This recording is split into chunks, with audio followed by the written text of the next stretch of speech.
Welcome to the Skeptic Zone, the podcast from Australia for science and reason.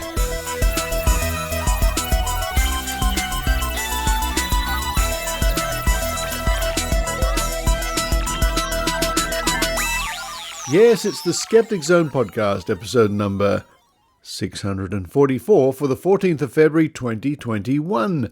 Richard Saunders coming to you from Sydney, Australia.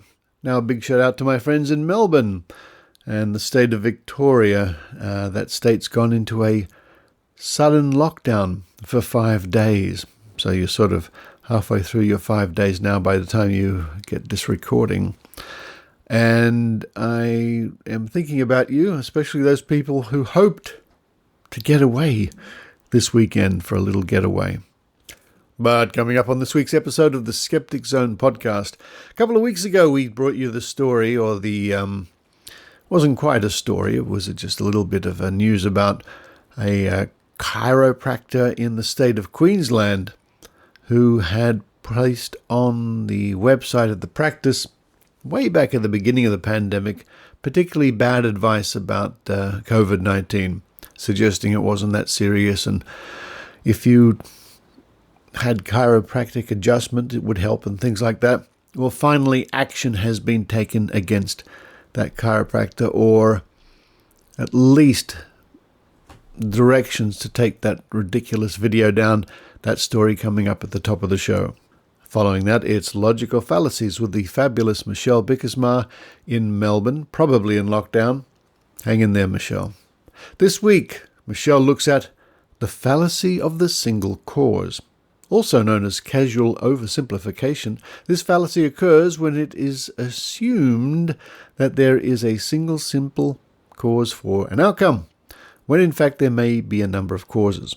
Now, I've mentioned before that if you go to the Skeptic Zone home page or website at skepticzone.tv and scroll down on the right side under the photographs or the images for each week's show, you'll see a little box image there with Michelle Logical Fallacies now on YouTube. The first 20 of Michelle's Logical Fallacies are on YouTube, and in a week or two there will be the first 40 Logical Fallacies on that YouTube site. In fact, I've created a tiny URL for that for anybody, and that's tinyurl.com Logical Zone. If you type that in, you'll get straight to those Logical Fallacies on YouTube. Then we have the Book of Tim with Tim Mendham. And this week, Tim starts a two-part series looking at Phrenology. You've got to have bumps on your head to believe in Phrenology. Phrenology, Part 1. It's all in your head. That's the name of the segment, written by Michelle Cooper. Then we dive once more into Trove and our ongoing series Into the Unknown. This will be part 7. And this is our continuing story of a panel way back in the 1950s, in 1950, in fact, in the UK, examining so-called psychic powers. Then to round off the show, it's the newsletter from the Australian Skeptics, What's Caught the Skeptical Eye of Skeptical Tim Mendham this week. Well, that's enough for me at the moment. It's time for me to run downstairs and think about something I had almost a year ago, which I really loved, and that was those yummy, yummy Japanese pancakes that I had in the beautiful little seaside town of Anglesey. Good memories. Now, I can't exactly whip them up downstairs, but I'll have a cup of coffee in their honour. While I do that, I hope you enjoy the Skeptic Zone.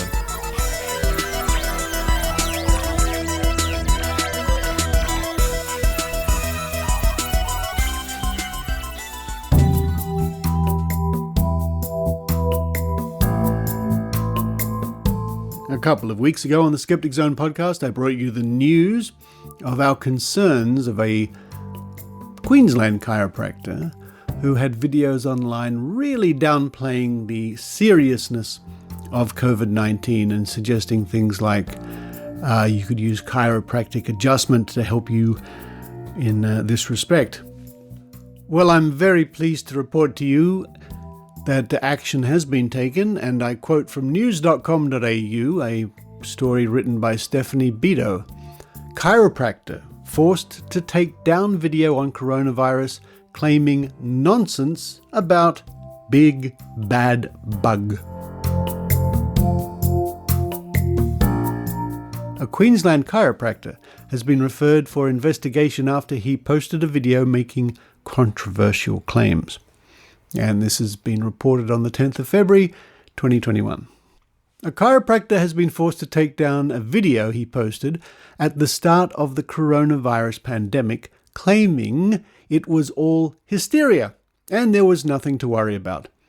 Morgan Thomas Webber posted a video to his Maroochydore Clinic's blog and YouTube channel in March last year, saying, despite our bodies having 51 trillion cells that orchestrate our immune system, quote, we seem to have more faith and trust in medicine than we do in this amazing body we call home, end quote.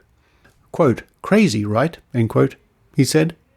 Quote, enough of this nonsense about the big bad bug and all the worry about washing your hands. Because I tell you what, if you are neglecting to nurture your body and the 51 trillion cells to be the best they can be, watch out. That may not be enough. Washing your hands, end quote. There have since been 2.3 million COVID-19 deaths worldwide and more than 100 million infections. Dr. Webber's video remained online all of last year until it was recently removed after complaints were made against him. News has seen copies of the complaints made to the Queensland Office of the Health Ombudsman and the AHPRA. They allege Dr. Webber was advertising and promoting incorrect information about COVID-19 and further promoting alternative approaches to serious illnesses, quote, which could encourage people not to seek medical intervention, end quote. The Office of the Health Ombudsman said after reviewing the matter they decided to accept the case and refer it to the AHPRA for investigation. In the March 16 video, Dr. Webber goes on to tell people they should be eating well, staying hydrated, moving, getting sunlight exposure, thinking well, and keeping up with their chiropractic adjustments. Now, I will link to that story. There is more there to read on this week's show notes. But a good result, and to those people behind the scenes who monitor these sort of things and make these complaints, well done. Congratulations.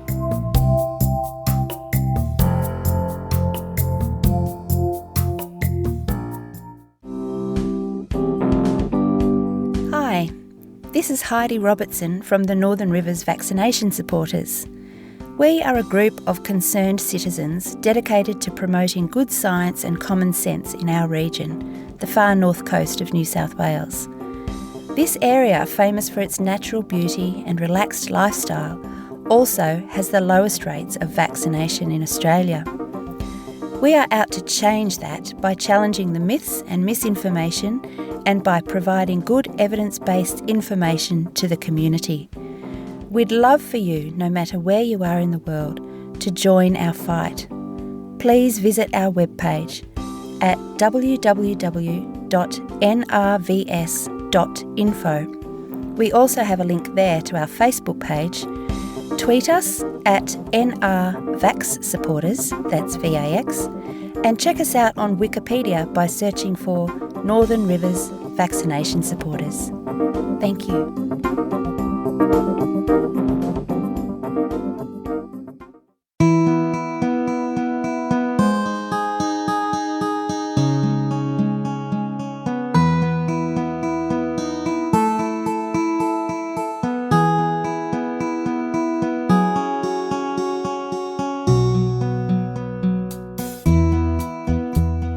Logical fallacies. What are logical fallacies, and why is it important that critical thinkers should know about them? A logical fallacy is an error we can make in reasoning, but it usually crops up when we are discussing or arguing our point of view. Some people might even knowingly use them to try and score cheap points in an argument due to intellectual laziness. They are traps we can fall into, but if we know what to look out for, we can spot them when they occur and stop ourselves from using them. This time, we'll look at the fallacy of the single cause. Also known as the causal oversimplification, this fallacy occurs when it is assumed that there is a single, simple cause of an outcome, when in fact there may be a number of causes. Reducing the causes of a complicated issue to a single factor may be satisfying in our desire to keep things simple, and sometimes it is helpful to identify the most significant reasons as to why something has happened. However, we also need to keep in mind that there are many complicated situations where multiple factors have to be considered, and the situation is not entirely reducible to just one. I just watched this amazing documentary by a celebrity chef who said that white flour and white rice are causing Westerners to become obese. It's called the no pale diet. Not just because of the colour, but because they put the pale in paleo. All I need do is permanently cut them out of my diet and I'll be trim. Aside from the appeal to tradition and naturalistic fallacies coming into play when we try and base our diet on what our ancestors supposedly ate, this focus on white grains or even just food as the single cause of obesity is an oversimplification of what the multiple causes really are. We need to consider many factors such as overall caloric intake, genetics, mental health, education, resources, physical activity, and so on. The president as a secret saviour doing God's work? Children being trafficked by Democrats and celebrities in underground tunnels? There's no explanation for believing this QAnon nonsense other than that conspiracy theorists must be plain gullible. It's hard to understand how anyone could believe in this kind of conspiracy theory. However, believers are not initially presented with the information in a way that is obviously ludicrous. Gullibility may be one factor, but the beliefs happen gradually, based on grains of truth, and occur when there is vulnerability and feelings of powerlessness, mistrust, disinformation, political bias, sense of community, and a range of other factors. Today I talked to my friend about her neighbour who refuses to vaccinate her children. We're going to gather some facts, and once she has the right information, I'm sure she'll change her mind. If only human beings were so easily influenced by the facts. However, we are all primarily motivated by our emotions and biases, no matter how rational we think we are. It's a mistake to assume that the anti-vaccination crowd are simply watching YouTube and busy obtaining false information about vaccines online. Their information is also coming from some alternative health practitioners, television, the local health food store, trusted peers, family members, and even maverick doctors and researchers. Members of the anti-vaccination movement have all been exposed to the facts, yet the beliefs persist for various other reasons that include fear, government or pharmaceutical company mistrust, disinformation campaigns, grief, vaccine court payouts, religious beliefs, conspiracy theories, and the list goes on. As critical thinkers, we know it can be necessary to cut through the fluff by applying Occam's razor and recognise that the simplest explanation is often the right one. However, our reasoning may be faulty if we take an overly reductionist approach and attribute single causes to complicated situations. Knowing a logical fallacy when you hear one, and even knowing its name, is important when arguing your point of view. However, you may come across as arrogant and not get very far if you call it out by name to your opponent when you hear it being used. If your opponent calls you out for using one, it's time to stop and think about how you are making your case. Use your knowledge of logical fallacies wisely, and remember that even if your point of view is right and you know all the pitfalls in arguing your case, it doesn't always mean you'll win on the day. And as skeptics, we must also remember that we too can be wrong at times. I'm Michelle Bijkersma from the Vic Skeptics. Thanks for listening.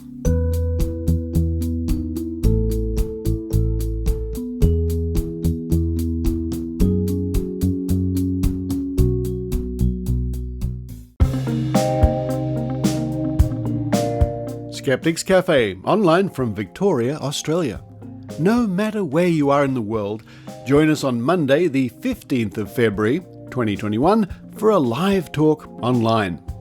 Magician, science communicator, speaker, and author Nicholas J. Johnson will examine the pressing topic of critical thinking in the classroom. After the insanity of 2020, who knows what challenges students will have to face in 2021. Students, and teachers to be honest, will need to be able to think critically if they're going to face whatever hand grenade of uncertainty is tossed their way next. You'll also be entertained by Nath Lee, who is a prolific singer-songwriter from Melbourne who writes both original songs and timely parodies. As well as skepticism, his songs cover the fields of science, politics, and philosophy, and come with a high degree of musicality and wit. Join us via Zoom, 8 p.m. for a chat, then the talk begins at 8:30 p.m. Australian Eastern Daylight Time. That's 9 a.m. on the 15th UK time, 4 a.m. on the 15th East Coast USA, and 1 a.m. on the 15th West Coast USA. For more information and the Zoom link, just head to www.facebook.com/The Skeptics Cafe. See you there.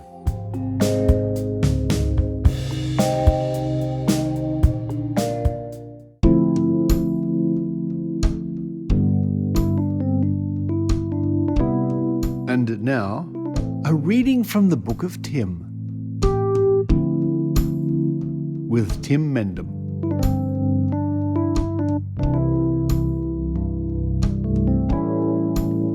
Hi, my name is Tim Mendham. I'm the Executive Officer of Australian Skeptics and the editor of our magazine, The Skeptic, which you can download from our website, skeptics.com.au, for free. And today I'm looking at the bumpy topic of phrenology, which I will explain soon. And this appeared as an article called It's All in Your Head by Michelle Cooper, who's an author of books for teenagers and a scientist. And this appeared in the Skeptic magazine December 2018, which is volume 38, number 4. And this is part 1 of a 2-part series.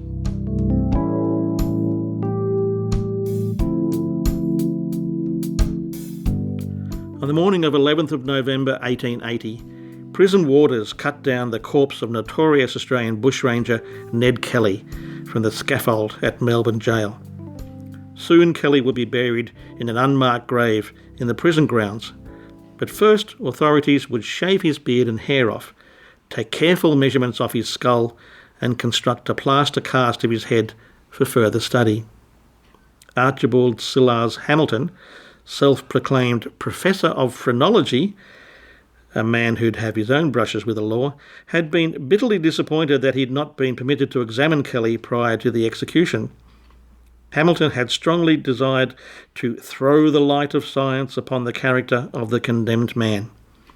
However, Hamilton was there to inspect the dead man's head afterwards, and a week later the Melbourne Herald newspaper published the professor's detailed phrenological analysis of Ned Kelly. Hamilton reported that Kelly's skull showed enormous organs of combativeness, destructiveness and self-esteem, with underdevelopment in the organs of cautiousness, sublimity and conscientiousness. Not that surprising for a bushranger, which is an Australian term for basically a villain of the West. Phrenology had been proven correct yet again. Most Herald readers would have been familiar with Hamilton's terminology because phrenology was as much a part of 19th century popular culture as newspaper horoscopes would become in the 20th century. But how seriously did the authorities take phrenology? Did it ever have any scientific credibility in Australia or elsewhere? Now, phrenology, as you know, is the reading of bumps on the head to develop character. And the founder of phrenology was Franz Joseph Gall, a Viennese doctor who'd noted during his school years that students with prominent eyes tended to be good learners. Around the beginning of the 19th century, he began examining the heads of people he deemed exceptional in some way and came up with a radical new theory that a person's moral and intellectual faculties were innate and that these faculties were linked to particular regions or organs of the brain. Gall claimed he'd found brain organs responsible for verbal skills, arithmetic, music and appreciation of colour.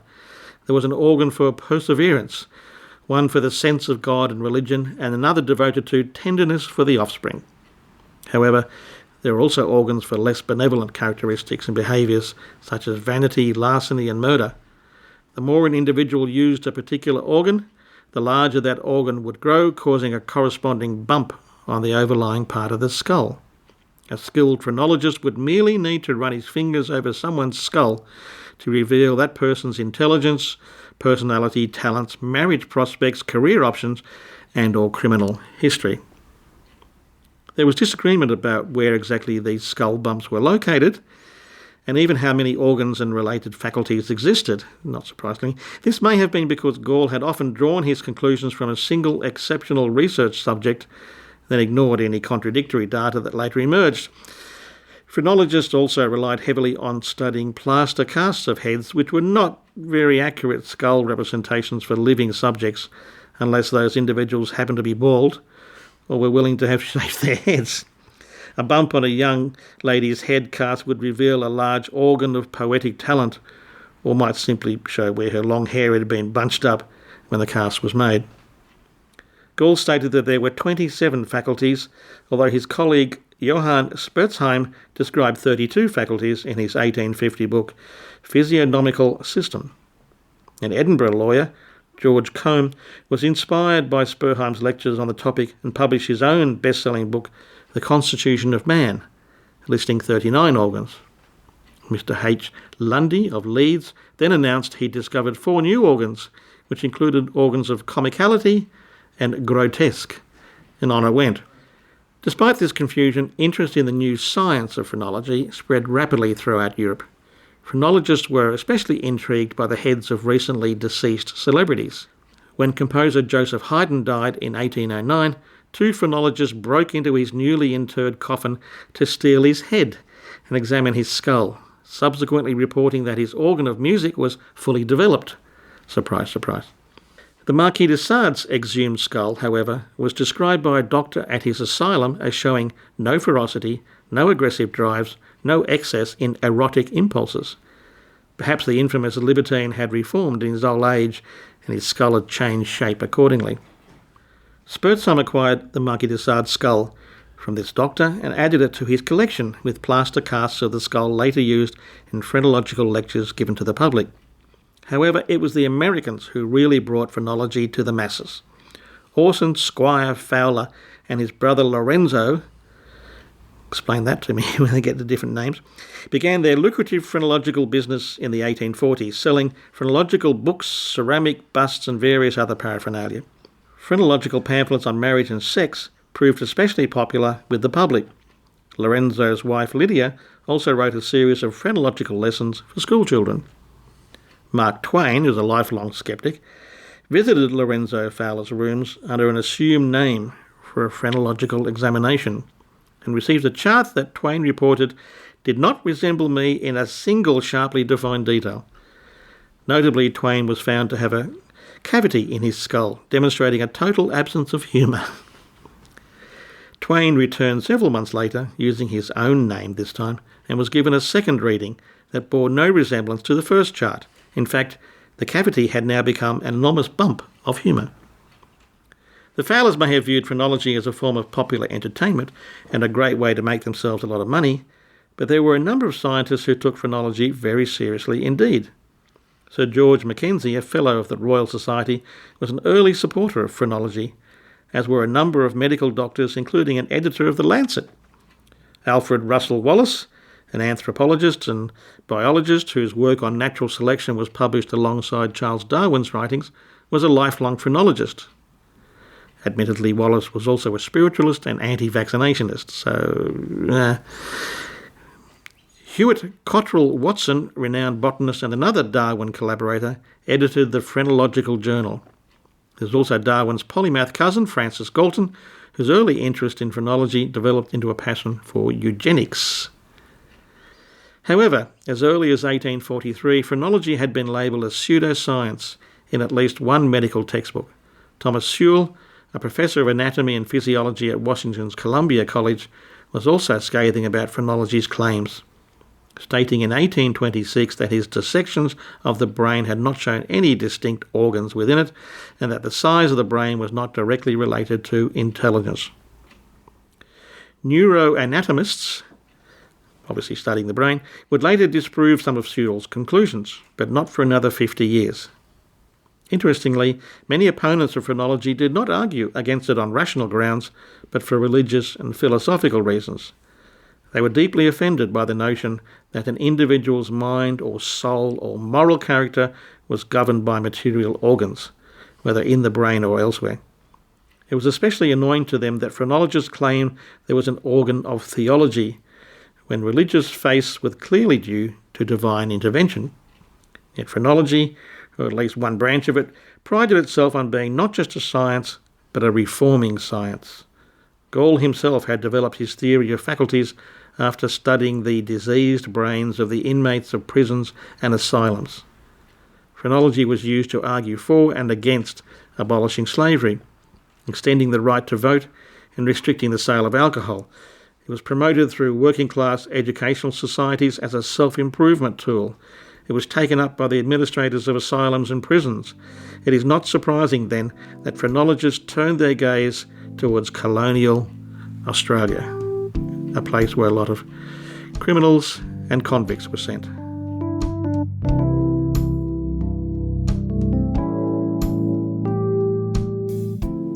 Now that's part one of this article, and in the next week we'll be looking at part two, which will be looking at criminal minds and phrenology. And that's It's All in Your Head by Michelle Cooper from The Skeptic, December 2018, which is volume 38, number 4.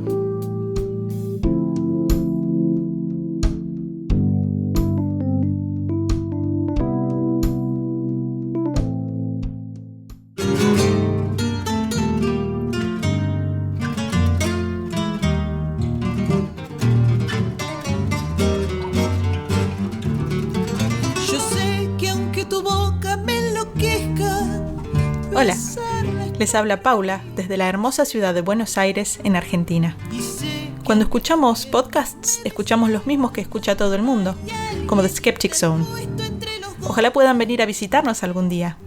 Los esperamos con nuestras riquísimas comidas locales y hasta podemos ir a bailar un tango. Mientras tanto, sigan disfrutando de su dosis semanal de ciencia y pensamiento racional. ¡Chao!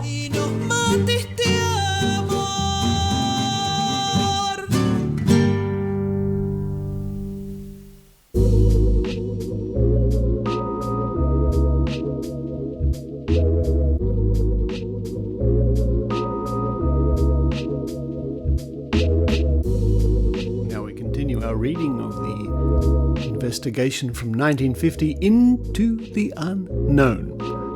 published in the Sunday Sun supplement, in this case in October 1950.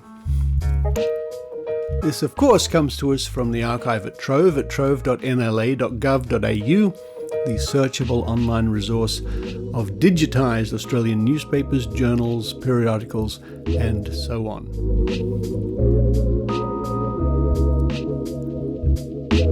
And what an adventure we've had over the past 6 weeks with the panel investigating spirit guides and healers and such like, and even an Australian mystic.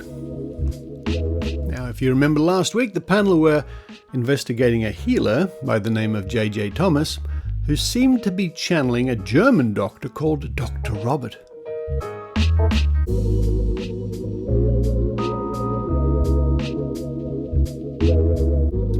And we'll pick up this story where Dr. Robert says, "I'm going to operate on your solar plexus." Suddenly, the medium looked up and said there was a lady among the watchers who had a corn or hard callus. The guide told the members of the panel that their guests had already, before they came, they had been vetted and they had had a look at them.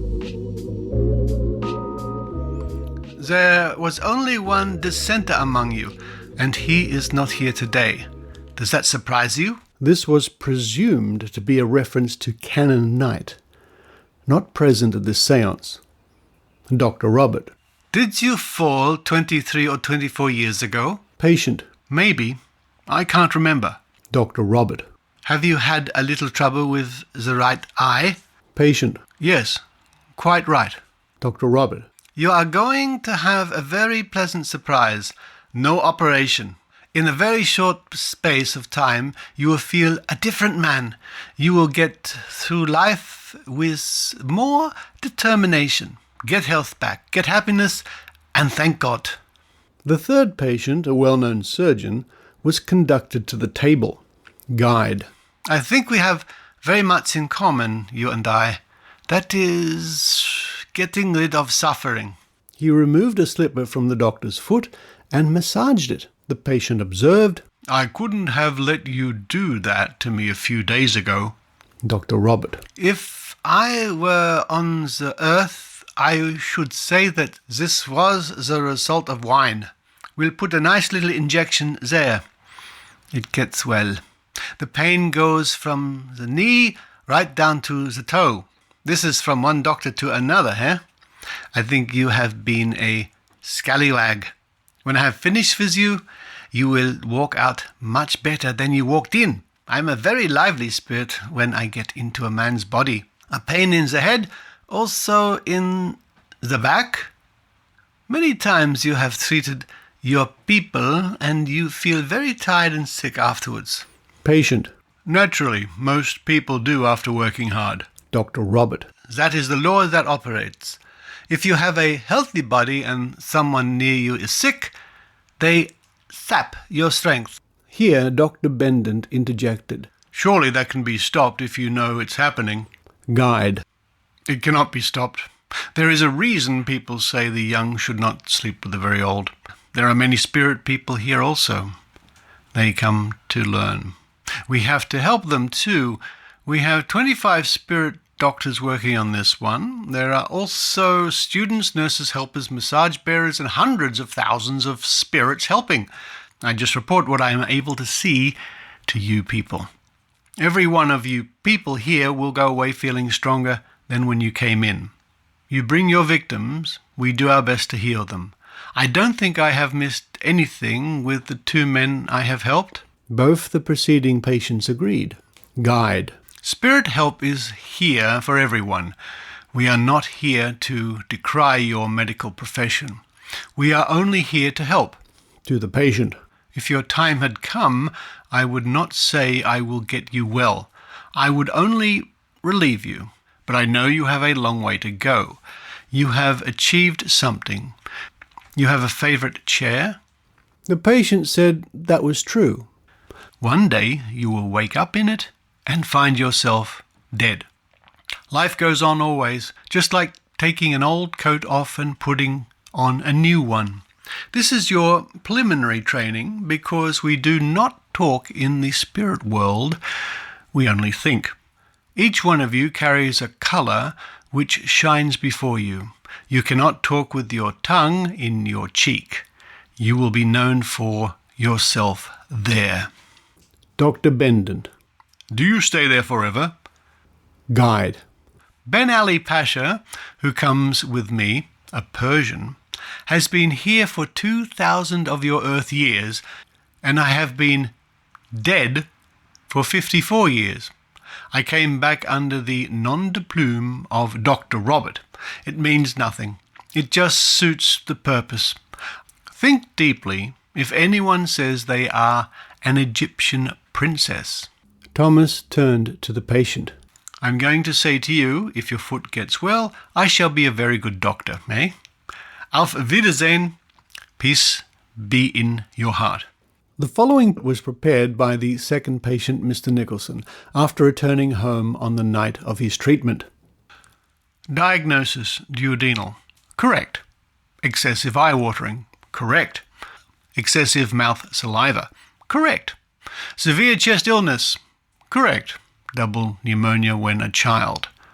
Right foot weakness. Correct. Cause of duodenal, given as 20 years or so back, due to nervous shock. This I have traced back to 21 years ago when my wife was suddenly taken to hospital for an emergency operation for appendicitis. At this time I was ill with nervous strain. This links up with the appendix trouble which the medium mentioned. He correctly diagnosed the left leg and head trouble of my wife, who was not present at the circle. I should like to place on record that at the exact time this last diagnosis was made, my wife was in pain and had remarked, "I wish that man could cure me." This seems a strange coincidence, as Mr. Thomas had said at about this time that he had received a message regarding my wife. And the next segment says, Panel's Report. Dr. Bendon. Technique, much like that of other mediums, both in guessing and eliciting information. There seems to be a hit or miss element of paranormal diagnosis. A hernia was entirely missed on one patient, while symptoms were attributed to him which he had not got, and in one case which were not his, but his wife's. Results entirely inconclusive. No evidence to confirm either claims made or the spiritualist hypothesis. Mrs. Haldane. Mr. Thomas, in his normal state, has a kind and humorous personality. He undoubtedly is acutely sensitive to human suffering and has a sincere desire to help to alleviate it. He also appears to have considerable mesmeric charms and very powerful sensitive hands. I am not competent to speak about his medical qualifications.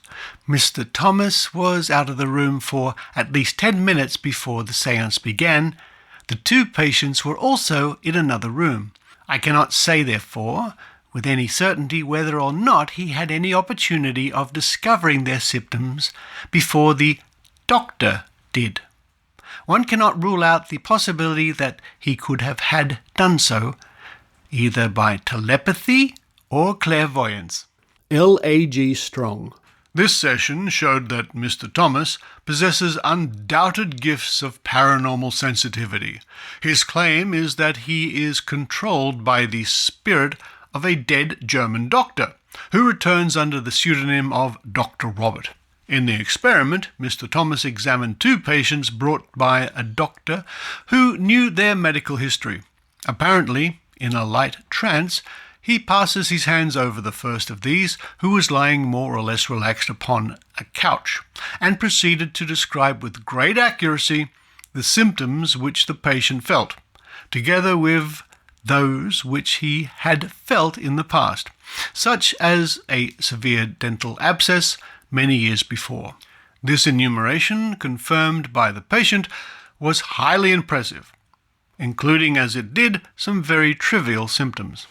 With the second patient, the medium began successfully, then wandered off into apparent inaccuracies. This was accounted for by saying that he was picking up sensations from the patient's wife. The patient confirmed the account of these, and even more dramatic confirmation, I am told, was obtained later when the wife testified that at that hour she had been in pain and had wished fervently that she were being treated instead of her husband. He possesses highly magnetic hands, and there is no doubt on the evidence before us that he can sympathetically perceive what his patients are feeling and have felt in the way of symptoms. But many manual practitioners, masseurs, and others can do this, who do not lay claim to spirit control. Had I been competent to do so, I would have addressed Dr. Robert in German and would not have been surprised if he did not understand me. This is in no way to impinge his honesty or to dispute his remarkable powers. Harley Street surgeon. Mr. Thomas appeared to go into a trance, in which he said he was controlled by an unknown doctor from the spirit world called Dr. Robert. But there was no evidence of this, other than that he said so. He treated a number of patients. As each one came up, he was put on a couch. Mr. Thomas did not elicit any history of their diseases from the patients. On the contrary, he told them that they had such and such symptoms. He did not give any of them much time to say whether this was the case or not, and even if they had wished to, they might have been too scared in the presence of a large audience to contradict him.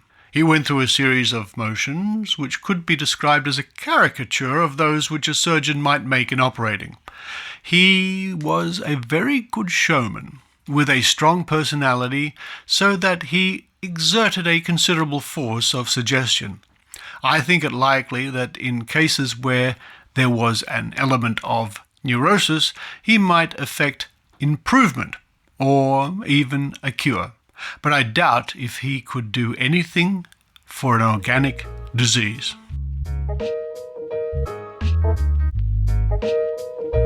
And that brings an end to that segment of the report where the panel investigates a couple of healers, psychic spiritual healers.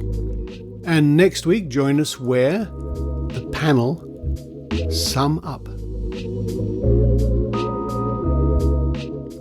Into the unknown, and to whet your appetite, the investigation into spiritualism by a panel of independent experts was completed in late 1949. After their investigation, members of the investigating panel were invited to write an account of their experiences. Extracts from these accounts are published below. So we'll pick that story up next week. And that was Into the Unknown, the continuing story of a panel's investigation into psychic powers, healing and spiritualism, so forth, published way back in October 1950. And don't forget, you too can peruse the pages of the archive at Trove, trove.nla.gov.au. And as I've said over the weeks in reading these reports, it's remarkable how little has changed in some ways when it comes to these sort of psychic sessions and psychic readings and so on.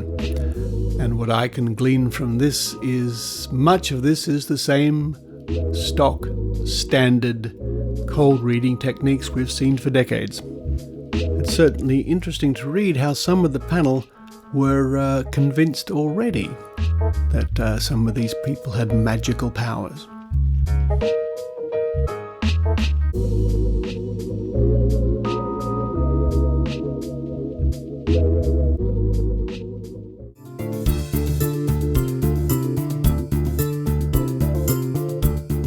G'day, this is Dr. Karl Kruszelnicki, proud to be a skeptic, and you can find out more about me at drkarl.com and get lots of free stuff there as well.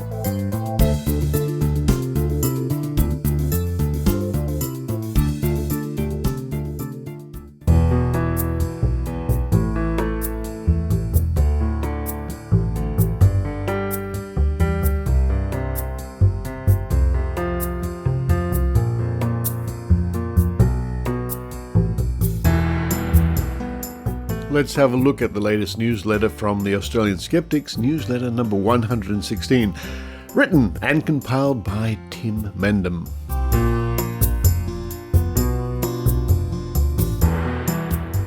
Hi all. The AVN bans itself, while the Vic government bans gay conversion therapy. Others want Dr. Oz banned from a quiz program, and a Brisbane group has been sort of banned from running cemetery history tours in favour of one running ghost tours. Let's all join the band. Ha ha ha, Tim. And here's some news items. Why the AVN, that's the Australian Vaccination Risks Network, or whatever they're calling themselves these days, why the AVN supposedly quit Facebook. A great article from Losing the Lucky Country, a site worth following. The AVN folk believe we should think they're badass and are disappointed when no one bans them. So they ban themselves. Cancer Council bust cancer cure myths. A survey of 1,000 Australians shows that common cancer myths are rife amongst Australians. 2 in 3, or 67% of Australians, agree that animals can sniff out cancer. 2 in 5, 40% of Australians, believe that alternative therapies can cure cancer. Nearly half, 46%, believe sunscreen contains chemicals that are bad for you. 8% of Australians don't realise you can get skin cancer even if you don't burn. Megan Varlow, Director of the Cancer Control Policy and Cancer Council Australia, says that, quote, people affected by cancer are particularly vulnerable, and we know that misinformation in cancer is rife. This is in part due to people looking to sell products or miracle cures, but also to misinformation filtering into the public sphere through unchecked sources like social media and the internet. Isn't social media just the internet? Is social media something else? I'm not sure. Other news items here. Fluoridisation debate. Revival in Port Macquarie prompts state government warning. The New South Wales Minister for Local Government has warned local councils to be careful with taxpayers' money after the Port Macquarie Hastings Council accepted plans to ask voters if fluoride should be removed from the town's water supply. The $60,000 poll is set to be held at the same time as September's local government elections. Fluoride in the water is mandatory by New South Wales Health across the state. CIA file on Russian ESP experiments released. Didn't we already know that they were looking at this? Well, now it's official. Move along. Nothing to see here. These aren't the droids you're looking for. Western Australia Gold Diviner says 99 out of 100 people are skeptical of the bush art. 84-year-old Bob Biggs began divining for water almost 50 years ago after reading books on the subject. He readily admits that, quote, 99 out of 100, end quote, people are skeptics who brush off the bush art as a parlour trick. Quote, when I tell people I divine for gold, they say it doesn't work. I just let them go on their way. If that's their attitude, that's their bad luck. End quote. Nevertheless, skeptics, i.e. yours truly, are quoted as thinking they're nice people. And don't forget, every item I read out is accompanied by the link to the full story. The next item says the problem with Dr. Oz guest hosting Jeopardy. The American Jeopardy TV quiz show has always been a problem for us. The concept that you provide questions to answers is strange enough, but the show has the charisma and tension of a used rubber band in a bowl of porridge. Oh, I don't know, Tim, it's not that bad. Anyway, still having Dr. Oz on hand seems strangely logical. Answer: Dr. Oz. Question: what is pseudoscience? Apparently there is a bit of a kerfuffle over the inclusion of the purveyor of so much woo in what is supposed to be a program about facts. History replaced by ghosts. The Friends of South Brisbane Cemetery have been running historical tours of Toowong Cemetery in Brisbane for some time. The Brisbane Council has now decided to oust them in favour of ghost tours. Express your concerns on the Friends of the South Brisbane Cemetery Facebook page. And the newsletter lists a series of upcoming events, including for the Queensland Skeptics, the Canberra Skeptics, the Vic Skeptics Cafe, and other events around the country, including Perth, Gold Coast, Adelaide. And we have such gems as the 10 best supernatural occurrences caught on camera, 10 retro supernatural TV shows, like The X-Files and so on, and the 10 best Bigfoot movies. All that and much more in the Australian Skeptics Newsletter, newsletter number 116. And if you want to sign up and have that newsletter delivered to your inbox every other week, just go to www.skeptics.com.au.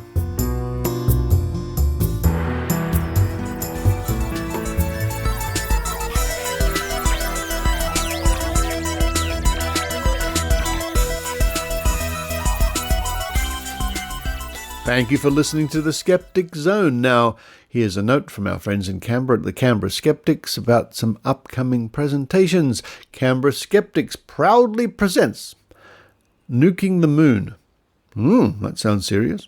An interview with Dr. Vince Horton. And this will be on Sunday, the 14th of March, 2021, at around midday. And it's a Zoom meeting. The world of intelligence and espionage is one that continues to fascinate and mystify, whether the world of fiction or non-fiction. Intelligence history is replete with incredible examples of intelligence agencies, agents, and spies developing amazing operations and techniques to get the job done. But sometimes it does not always go right. Drawing from his book, Nuking the Moon, and other intelligence schemes and military plots best left on the drawing board, Dr. Vince Horton will discuss some of history's less successful intelligence operations. More information, just visit canberraskeptics.org. And before then, we have on the 15th of February. So if you're listening to the Skeptic Zone on Sunday, 14th of February, this is actually tomorrow, this talk on the 15th, and this is at 6 p.m, Overview of RAND's Truth Decay Initiative. And the speaker will be Dr. Carl Rhodes. Over the past 2 decades, national policy and civil discourse in the United States has been characterized by truth decay.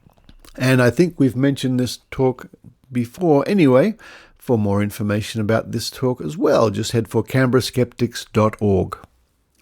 Coming up on next week's episode of the Skeptic Zone, more Logical Fallacies with Michelle Bijkersma, of course. Part 2 of our look at phrenology with Tim Mendham in the Book of Tim.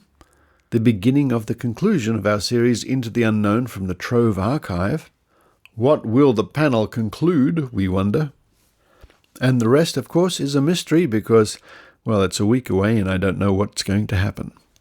Thank you to those people who continue to support the Skeptic Zone via Patreon or PayPal at skepticzone.tv.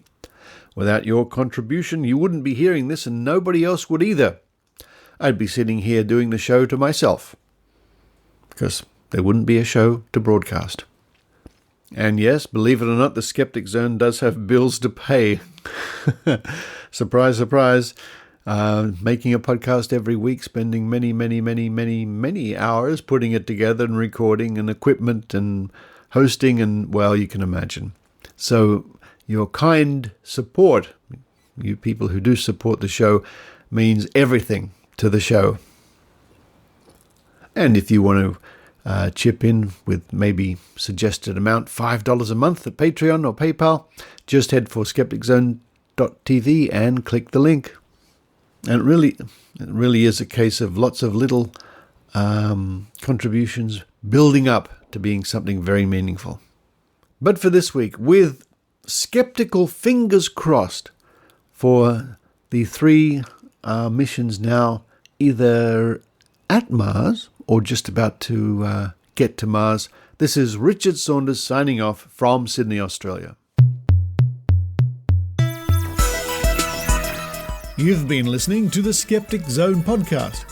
Please visit our website at www.skepticzone.tv for show notes, contacts, and to access the back catalogue of episodes going back to 2008. You can follow the Skeptic Zone podcast on Twitter at Skeptic Zone, visit our Facebook page, or leave a review on iTunes. You can also support the Skeptic Zone via Patreon or PayPal. The Skeptic Zone podcast is an independent production. The views and opinions expressed on the Skeptic Zone are not necessarily those of Australian Skeptics or any other skeptical organisation.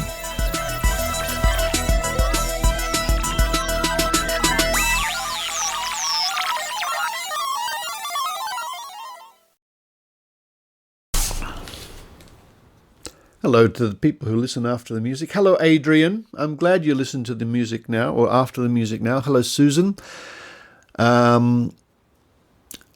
Let me guess. Susan's going to try and will the dice to come up with a number 5? Just a guess, Susan.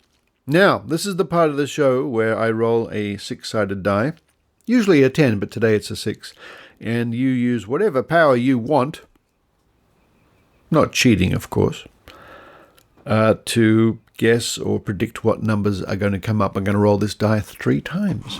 Are you ready? Here it is, and roll number 1. The first number out of the box, because it's a little box I put it into and it sort of pops out the other side, is 2. 2. Okay, second number. 1, 2, 3, 4, 5 or 6. Ooh, 6. All right. And the last number for this week, and the 3 rolls are, let's see, 1. 2, 6, 1, and the last supplementary. In fact, I'll swap, and the last supplementary will be out of 10. I'll use a D10. Here we go. So it could be 1, 2, 3, 4, 5, 6, 7, 8, 9, or 10. It is, in fact, 8. 2, 6, 1, and 8.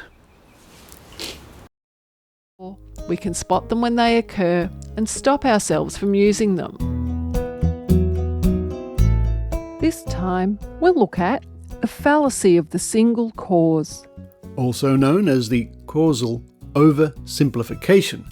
This fallacy occurs when it is assumed that there are birds outside. Hi. I thought I was getting away with it. 1, 2, 3. This fallacy occurs